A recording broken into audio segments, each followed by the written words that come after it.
Welcome to the Unlock Your Life podcast. I'm your host, Lori Harris, and I serve as an integrative change coach and life mastery consultant. It is my joy and privilege to work with high fidelity leaders, people who are making a difference in the world. They're helpers, healers, change makers, movers and shakers who are getting it done and putting work in. And most of the people in this community, my listeners, you are among that number. You're the kind of people who is for you. This conversation is for you. The woman or the person who is a high achiever, the kind of person who serves as a leader. You have kind of mastered the map that you've been given. You made all the check marks.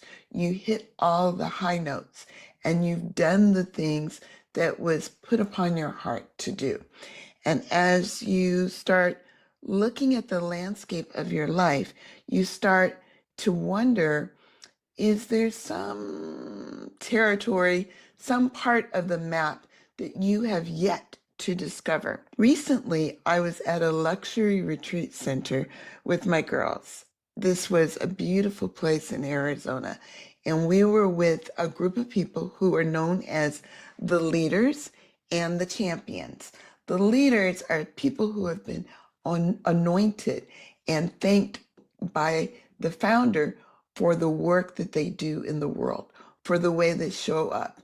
They are educators, healthcare workers, democracy experts, and they are people who are putting good work into the world to make our community a better place. And so those are the leaders, and those people get served. They get served by the project itself and by the people who are identified as champions. I, as a member of the Coaches Council, am one of the champions. And then there are philanthropists who are in the group who lend their expertise in monetary support. So we have this event. It's called Home Place, and we go every year to reconnect with one another and to remind ourselves of what is true and what we want and what our legacy will be in the world.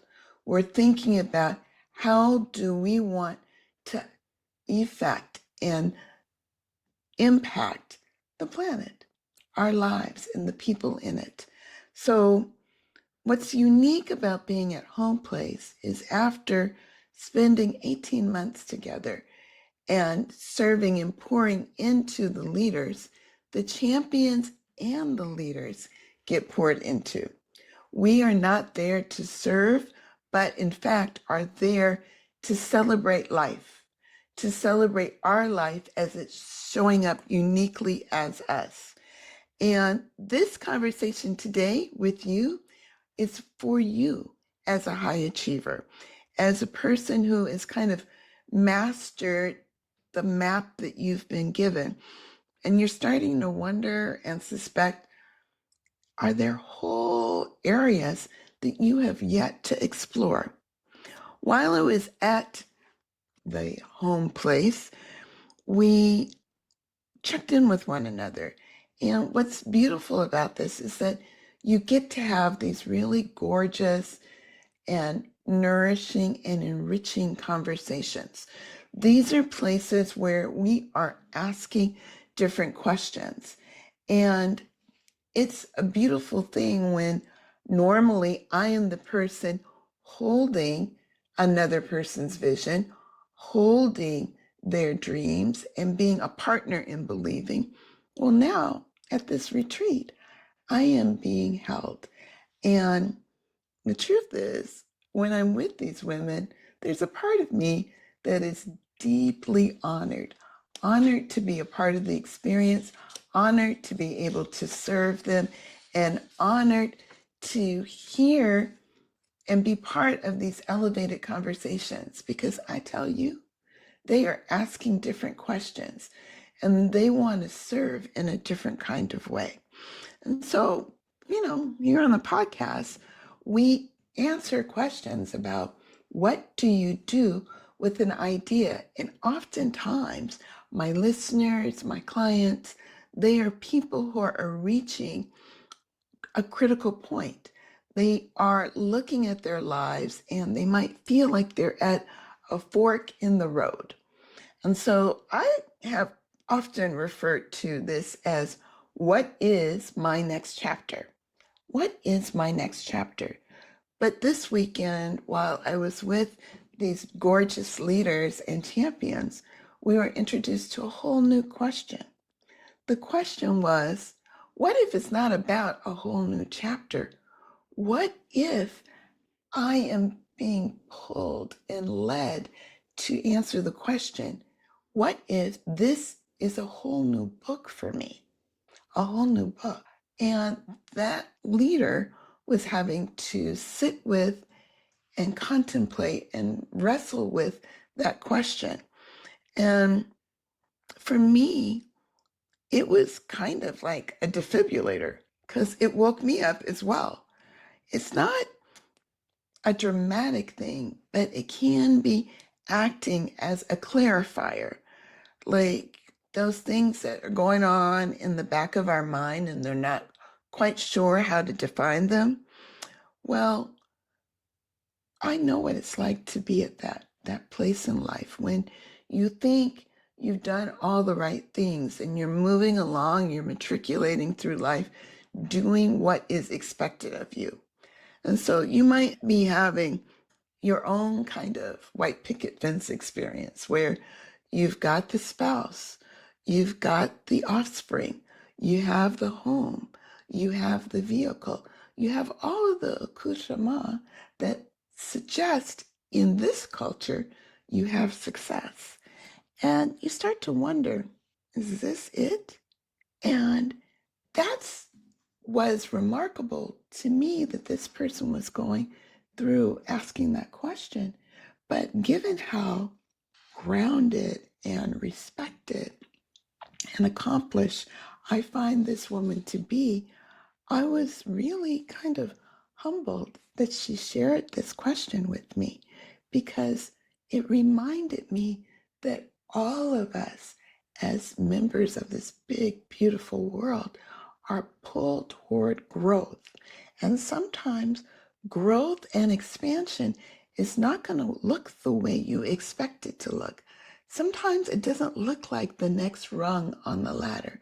Sometimes it requires you to get off the ladder and redefine what would be success for you and what would make this life a life that you can look back on and say, I'm proud of the life I have lived. And so even the best of us are still in the process of becoming the people that you admire most. Even they have shaky moments. Even they have times of question where they're asking themselves, what's next for me? And when you start to ask that question, then you are reminded of the urgency of the moment. Because this moment is the only moment that we have. This moment is the moment that we must navigate, and we have to learn how to manage what can seem risky, but we can tell ourselves something different about the feelings that we are experiencing. Now, when you are dealing with these high achievers, they're typically people who deal with KPIs or ROIs, and they are constantly looking and assessing and measuring and looking for what could be risk and trying to evaluate it, assess it, mitigate it, and sometimes merely manage it. But sometimes there's a new and different question we must ask ourselves, and that has to go into the calculus as well. And that is, what would be the risk if I stayed? What if I didn't take the risk that feels kind of wobbly and dangerous, what is the risk of doing what appears to be safe? What appears to look like responsibility? What appears to be rational? But we can ask a different question. What is the cost of not moving forward toward a new calling? Because what we are perceiving as danger and instability might truly be expansion and growth. So you want to look at the rooms that you are in, the company that you are keeping, and make sure that you are in places that cause you to grow. I am so happy and grateful for the Lori who years ago made a decision. Maybe there's another way for me to serve. Maybe there's another way for me to show up. Because in doing so and transitioning into a change coach, I was introduced to whole new worlds. They feel like completely new universes where people are dealing with different questions. If you have spent most of your life fighting, and then to realize there's another way to get the job done, there's another way to move toward change and expansion that doesn't have to be a fight. It could be, what if you move toward the thing that looked like love? What if you did the thing that lit you up? What are we willing to love into existence? You know, Tolkien said, good things are sometimes worth fighting for. But I'm in an era of my life where I want great change and great transformation, and I want to do it from a place of love and tranquility. That doesn't mean that I am stepping away from the rigor that is required for change, but I have decided that the rigor and the work is different.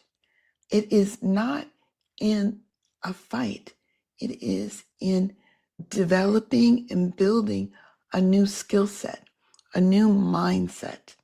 And so I know that when I put myself in a new room, not only have I lived a life of service, but I can also be in a place of reciprocity.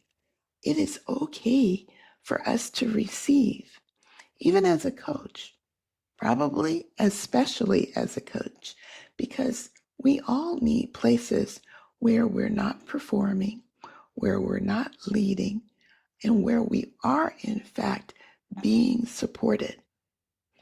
Allowing yourself to be served is an audacious move when you have spent your life feeling as though service is the only thing of value. Because when you put yourself in places that nurture growth, your dreams can expand. And when you are in rooms where you have dreams, but it's not safe for you to share them, and it's not safe for you to explore them, they don't go away. They metastasize, they symptomize, and they become a dis-ease within your body. So it's important for us to put ourselves in places where we are seen, heard, nurtured, challenged, and expanded. Because community is not a one-way street. It is not one directional. It is, in fact, reciprocal. And when we're asking bigger and better questions, that is when we are in the position to create and effectuate the change that we really want to be in the world, the change that we want to see in the world. After years of activism and organizing and fighting, we have been invited to lean into our imagination, lean into growth, lean into allowing for a slow expansion, because we don't have to race through our life. We can explore expansion. We can explore expansion, and we can do it with urgency, but we don't have to do it from a place of fear. We don't have to do it from a place of feeling like it's risky to dream. Allow yourself to be in the room where you know that you are more than your title. You are more than your degrees. When you're in the room where everybody got an Ivy League degree and it's not that big of a deal, then you can stop that performative place of putting on airs, and you can just relax, let your shoulders down, and exhale. Because when you do that, you're not settling, you're realigning, because you are reminding yourself you're not broken, you're not burned out, you're just moving in a different direction.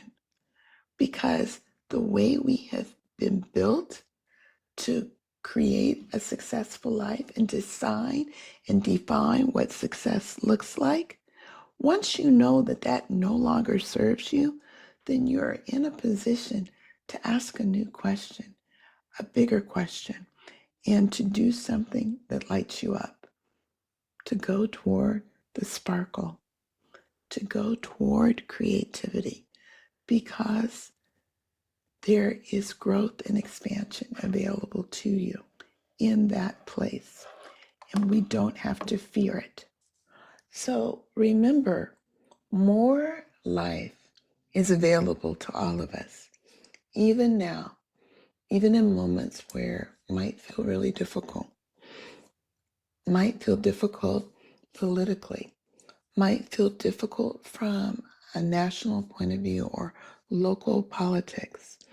But if it feels difficult now, it's especially important to stay inside the question and allow yourself to get clarity on what could be more than a next chapter, but could be writing a whole new book. If the kids are out of the house, if you pay for all of the braces, you're no longer paying for tuition, and you're starting to get that inkling of, ooh, maybe there's more for me, but you're not sure. I've created something for you. It's called the More You Crave assessment, and it will help name where you are, what that feeling that you are feeling is, and give you at least one indication of a next right and inspired next step for you. You can find a link to the More You Crave life assessment tool in the show notes. And as always, it's your time to shine. You are ready for your next step, and I'm so glad you're here. If you want help figuring your next step, go to the show notes and click on the More You Crave life assessment. I'll see you soon.